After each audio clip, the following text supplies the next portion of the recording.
Hello people, welcome back to my channel again. और आज हम करने वाले हैं section 8 of chapter 2 of Indian evidence act 1872। Section 8 आपको ये बताता है कि अगर कोई फैक्ट एंड इशू है और कोई बात ऐसी जो कि बता रही है कि जो फैक्ट एंड इशू है वो मोटिव था किसी बंदे का। ठीक है, मतलब सपोज करो कि जैसे मनी हाइस्ट तो सबने देखा होगा ना।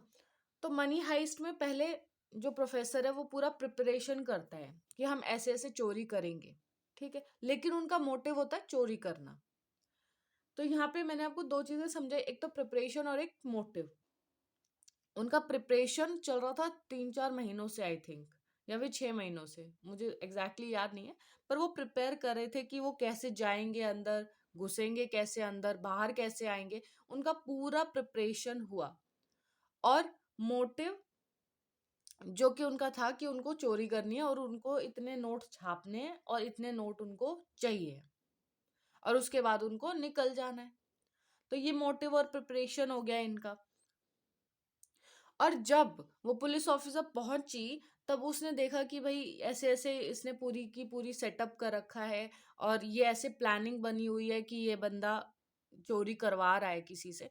तो वो जो प्रिपरेशन है ना वो रिलेवेंट फैक्ट हो जाएगी कि हाँ भाई ये चोरी करने का इनका प्रॉपर मोटिव है और ये तैयारी कर रहे हैं या करके आए थे पहले। प्रीवियस और सब्सिक्वेंट कंडक्ट माने, सपोज करो दो बंदे हैं, उनकी लड़ाई हो गई थी पहले, बहुत पहले, मतलब ऐसे ही झगड़ा वगड़ा हो गया था कहीं।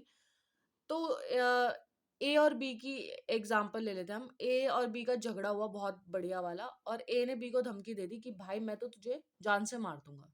तो ऐसे फ्लो फ्लो में निकल जाता ना झगड़े में। और सपोज करो ये तो उसका पहले का आचरण, मतलब पहले का कंडक्ट जब फाइट हुई।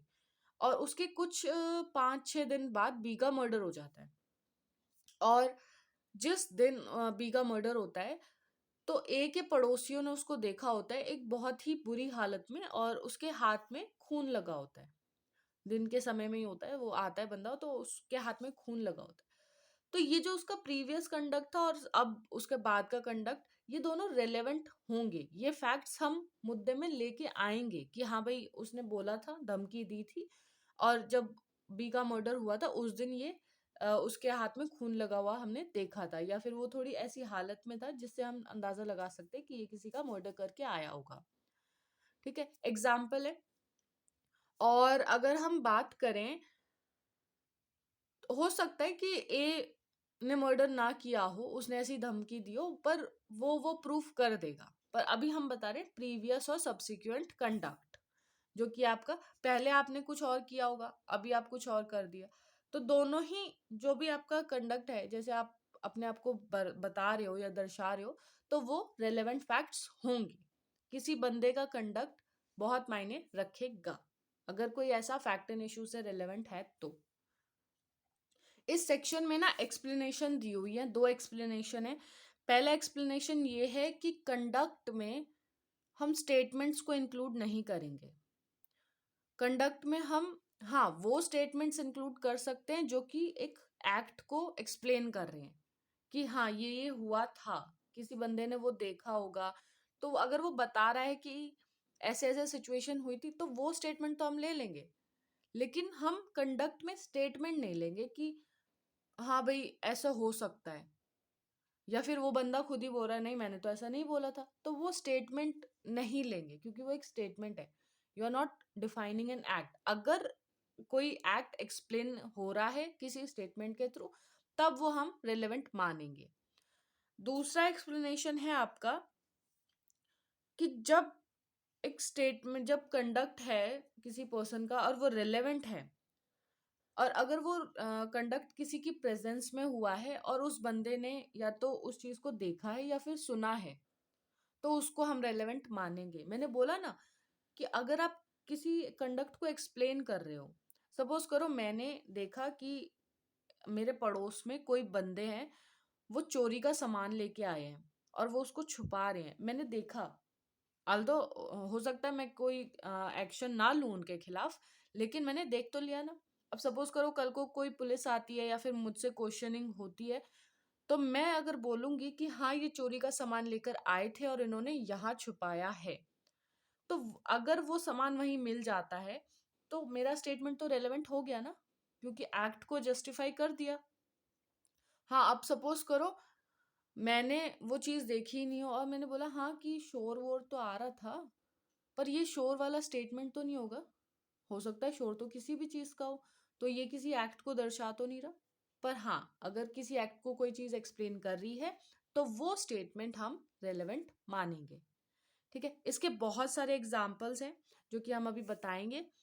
और पहला एग्जाम्पल है आपका कि ए ने बी को मार दिया, लेकिन फैक्ट आया कि भाई ए ने सी को मारा था, और उसके बाद बी को ये बात पता चल गई कि भाई ए ने सी को मारा है। तो बी भाई सब ब्लैकमेल करने लग गया ए को कि भाई देख, अगर तूने मेरे को पैसे नहीं दिए तो मैं तेरी बात जाके कोर्ट में बता दूंगा या फिर पूरी दुनिया को बता दूंगा कि तूने सी का मर्डर किया है। तो ए ने बेचारे ने डर के मारे बी को भी मार दिया, क्योंकि सजा तो एक ही की होनी थी, तो बी को भी मार दिया। तो ये जो सिनेरियो है ना, जो उसका प्रिपरेशन है, ऑब्वियसली जब बी ने ए को ब्लैकमेल करना शुरू किया होगा तो उसने प्रिपेयर किया होगा और उसका मोटिव होगा कि बी को मार दो, है ना। और ए का प्रीवियस कंडक्ट सी को बी को पता था कि ए ने सी को मारा है। तो ये पूरा सिनेरियो कि ये रेलेवेंट होगा। ओके, अब बात करें दूसरे एग्जाम्पल की, तो ए ने बी को स्यू कर दिया कि उसने पैसे नहीं दिए और बॉन्ड साइन किया था उसने एक, लेकिन बी डिनाई कर देता है कि उसने तो कोई बॉन्ड साइन ही नहीं किया। फैक्ट ये भी है, ए बोलता है कि भाई साहब इसको पैसे की जरूरत थी जिस टाइम पे इसने बॉन्ड साइन किया था, और किसी बंदे को बोलता है कि भाई मतलब दो तीन बंदे वो बता देता है कि भाई इनको पैसे की जरूरत थी, और वो बंदे बोलते हैं कि हाँ ये हमारे पास आया था और इसने हमसे पैसे मांगे थे। और भी प्रूफ दे सकते हैं, पर ये जो बात है, ये जो स्टेटमेंट है, वो एक कंडक्ट बता रहा है कि वो हमारे पास आया था और उसने पैसे मांगे थे। तो वो जिस टाइम पे वो बॉन्ड एलिज्ड है कि इस टाइम पे वो बॉन्ड बना था, तो ये प्रूव हो जाएगा कि भाई बी ने पैसे लिए थे ए से। ठीक है, तो ये चीज रेलेवेंट होगी। अगर बात करें हम आपके तीसरा इलस्ट्रेशन की, तो वो है कि ए ने बी को मारने की कोशिश करी जहर देके। और फैक्ट ये भी है कि जब जैसे जिस दिन बी की डेथ हुई, उस ही दिन या फिर उसके नेक्स्ट डे ए के घर में वही जहर मिला जो कि बी को दिया गया था। तो ऑब्वियसली बी के घर में क्या, ए के घर में कैसे आ जाएगा बी को दिया हुआ जहर? ऑब्वियसली ये तो पक्का हो ही जाएगा ना कि ए ने ही बी को जहर दिया था। पॉइजन जैसी चीज मिलती नहीं है इजीली, और अगर मिल रही है सेम ही है, बी की बॉडी में जो पॉइजन है और ए के घर में जो पॉइजन है वो सेम है, तो पूरा पूरा शक जाता है कि ए ने ही बी को मारा है। तो ये प्रिपरेशन दिखाता है। ऑब्वियसली वो केमिस्ट के पास गया होगा, दवाई ली होगी और तब बी को दिया होगा। तो ये आपका प्रिपरेशन दिखा रहा है। और अगर हम बात करें कि सपोज करो एक सर्टेन विल है जो कि ए की है, और क्वेश्चन ये है कि क्या वो सच्ची में ए की है। तो एक फैक्ट ये आया है कि उस डेट से ज्यादा पीछे नहीं जाए, अगर हम जिस डेट पे वो विल है, जो मतलब विल पे डेट होती है ना कि इस दिन ये विल बनी है, तो उस दिन से ज्यादा दिन पहले नहीं, कुछ 2 4 5 दिन पहले जो ए था वो कई जगहों पर गया था, किन्हीं लॉयर से उसने कंसल्ट किया था कि विल कैसे बनती है। तो वो जो जैसे उसका जाना है तो वो रिलेवेंट हो जाएगा, क्योंकि वो बंदा है, उसका कंडक्ट है प्रीवियस और सब्सिक्वेंट, है ना। पहले उसने गया होगा, सब लॉयर से कंसल्ट किया होगा कि भाई विल कैसे बनती है, क्या प्रोसीजर है, क्या क्या तरीके से विल बनेगी। तो वो जो बंदे बोलेंगे ना कि भाई हाँ हमारे पास आया था और इसने ऐसे ऐसे बोला था कि भाई हमें कैसे विल बनाने का क्या प्रोसीजर है, तो वो उसका प्रीवियस कंडक्ट था और वो रिलेवेंट होगा, क्योंकि उसने जिस दिन विल बनाई उससे पहले उसने कंसल्ट किया, एंड दैट कंसल्टेशन मैटर्स। तो वो चीज रिलेवेंट होगी। और बहुत से एग्जाम्पल्स हैं। और एग्जाम्पल से आई थिंक समझ आ गया होगा कि motive, preparation and previous conduct और सब्सिक्वेंट कंडक्ट। मोटिव होना ज़रूरी है, प्रिपरेशन, अगर ये सब चीज़ें किसी बात के थ्रू हमें पता लग रही हैं तो वो चीज़ें रिलेवेंट होंगी। तो आई होप मैंने इस सेक्शन के साथ भी जस्टिफिकेशन किया होगा।